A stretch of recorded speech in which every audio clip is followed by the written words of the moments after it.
So one of the commonalities is that, and selling points actually when we are buying properties on a lease option from a seller, is that we guarantee the maintenance and the repairs. So if somebody has a house that's for rent by owner and they're looking to rent the house, well, we've already found somebody who's willing to take terms. They're willing to take monthly payments for a period of time. All we have to do is say, hey, look, we'll rent this from you, but we'll rent it in a way that's way better than anybody else that's out there. Why? Because you don't have to play landlord other than collecting money. You don't have to play landlord because we guarantee the maintenance and the repairs on the house throughout the term of the lease. The only thing that we ask for in consideration for that is that we have the option to buy the property during the term of the lease. So if you're willing to give us the opportunity to buy the property during the term of the lease, then we're good to go and you won't have to deal with this property as a landlord and we'll end up buying it from you at some point over the next couple of years. Fair enough?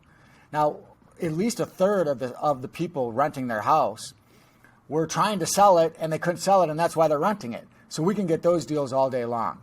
So that becomes a huge selling point for getting those kinds of deals. Now, when you sell the property, you're passing on the maintenance and repairs to the person that you're installing in the property. So common to both, the agreement with the seller and with the buyer is that the maintenance and the repairs are guaranteed by the tenant buyer. The biggest difference is that when we buy the property from the seller, the way we structure the price is different than the way we structure the price on a lease option to our buyer. Okay, this is absolutely critical. People make this mistake all the time. And so let me explain. So if I'm buying a property from a seller and we agree, they agree to rent me the house and give me the option to buy the property during the term of the lease. And we're like, well, what's the lowest you could take price-wise?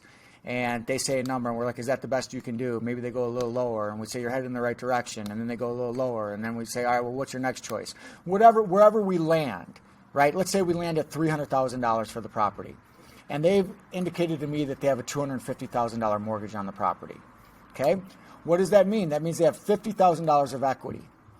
So I say to the seller, okay, so you're looking to get $50,000 cash to mortgage on this. You want to get $300,000 for this property. You owe $250,000. So you're going to walk away with $50,000. If you walk away with $50,000 on this deal, you're happy, right? And almost everybody says yes to that. So how do we structure the price of our option? Our option is not $300,000. Our option is the mortgage balance at the time of close plus $50,000 because the seller's expecting $50,000. So what does that do for us? That allows us to capture the debt pay down that occurs during the time that we've controlled the property, which can amount to a lot of money. Over 3 years, that debt might be $230,000. So if you close at $300,000, you paid the seller $70,000, not $50,000. So we make the price $50,000 plus the mortgage balance at the time of close.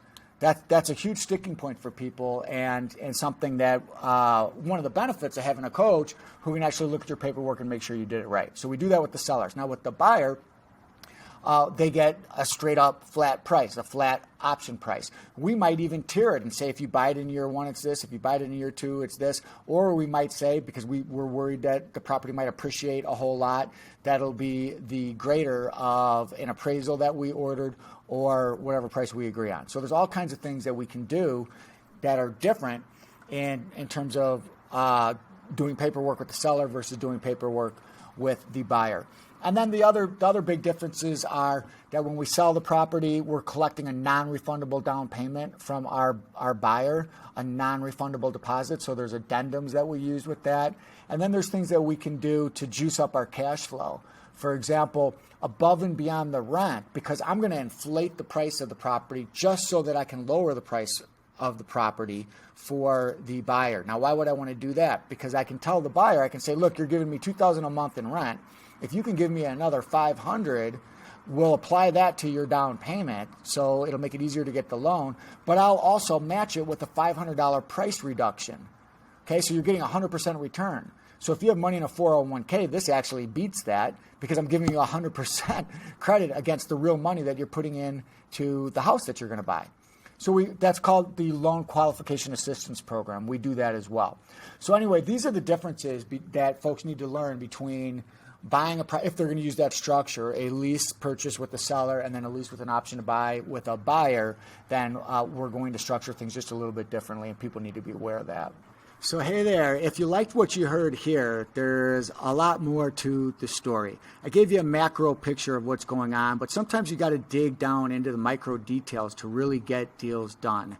And what I can tell you is trying to do real estate from just videos like this alone is hazardous to your health and probably hazardous to your pocketbook. So go ahead and book a strategy call with me so we can find out if this is a good fit, and so that I can show you what this would entail for you and what things could look like financially for you in the future. I hope to see you on a call soon.